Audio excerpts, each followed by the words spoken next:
আপুনি ইয়াতে ভাত মাছ মাংসৰ নামত এনেকৈ মদ বিক্ৰী কৰি মানুহবিলাকক খুৱাই আছে।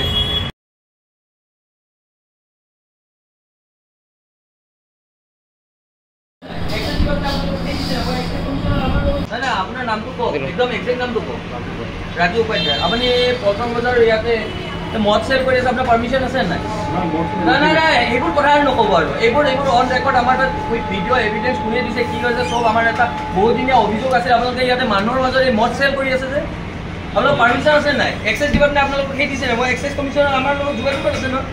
আপোনাৰ হোটেলখনৰ আপোনালোকৰ নামটো আগৰ নামটো দেখক, দেখক আপোনালোকে এইটো কেনেকৈ কৰি আছে? কি সেইটো চৰি কোৱা কথা নেকি? আপুনি কি চৰি ক'বলৈ আহিছে? আপুনি এই পল্টন বজাৰ মাজ বজাৰে আপুনি যে মদ চেল কৰি আছে, মানুহক মাতি মাতি মদ খুৱাই আছে, ইয়াতে লেডিজবিলাকে ইয়াতে ভাত খাই আছে কাৰণে মদ খুৱাই আছে। আপুনি আপোনাৰ উইদাউট পাৰ্মিশ্যন এক্সাইজ ডিপাৰ্টমেণ্টৰ কোনো লাইচেঞ্চ নাই আপোনাৰ মদ চেল কৰা। আপুনি কেনেকৈ কৰাই আছে মদ চেল?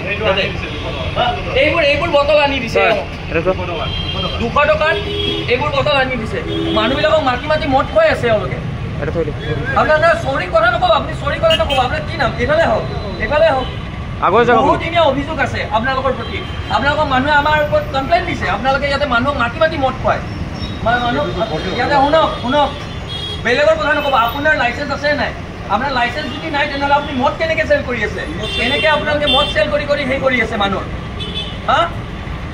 আৰু যোনে যোনে ইয়াতে চেল কৰি আছে চবৰে কিন্তু এই একদম গম পাব। আপোনাৰ নামটো কি? ৰাজু।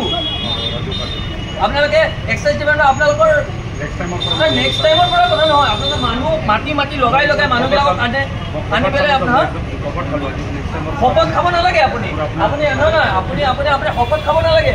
আপুনি যে মানুহবিলাকক মাতি এইবিলাক যে মহিলা মানুহবিলাক ইয়াতে বহি আছে ভাত খাই আছে, তাৰ মাজত মদবিলাক আপুনি বিলাই দি আছে। এইবোৰ আপুনি পৰিৱেশ বেয়া কৰি আছে নাই? এনে পল্টন বজাৰৰ নাম বৰবাদ। আৰু তাৰ মাজত আপোনাৰ লগত দৰে মানুহৰ কাৰণে আমাৰ সমাজখন বেয়া হৈছে।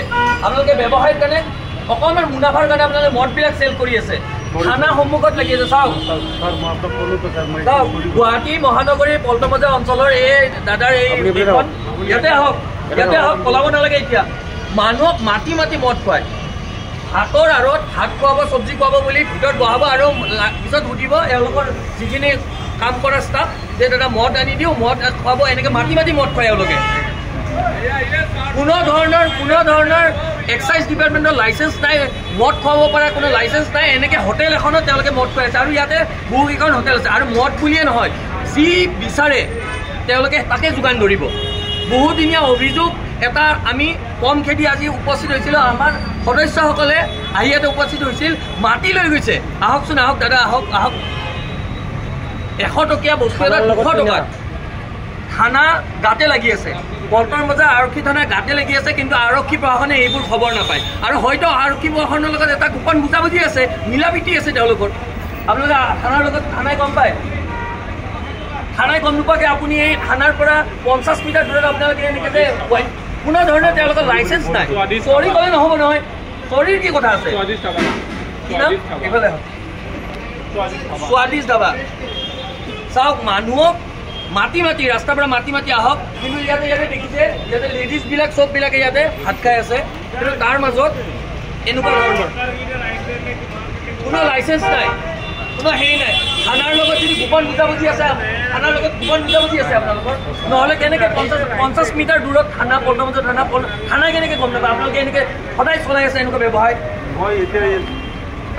মানুহক মাতি আপোনালোকে কেনেকৈ কি কাৰণে কৰি আছে? ডাবুল দামত আপুনি মদ বিক্ৰী কৰিব। আপোনাৰ চাওক, আপুনি গম পাই দিয়ক, আমাৰ লগত গোটেই ভিডিঅ' আছে নহয়। বেয়া নাই, আপুনি বিক্ৰী কৰিছে, গোটেই ভিডিঅ' আছে আমাৰ লগত, লাভ কৰি আছে আপুনি। আৰু ভিডিঅ' আছে আমাৰ লগত, আপোনাৰ ভিডিঅ' আছে। আপোনাৰ নাম কি? আপুনি কিমান দিন কাম কৰি আছে ইয়াতে? কিমান দিন হ'ল?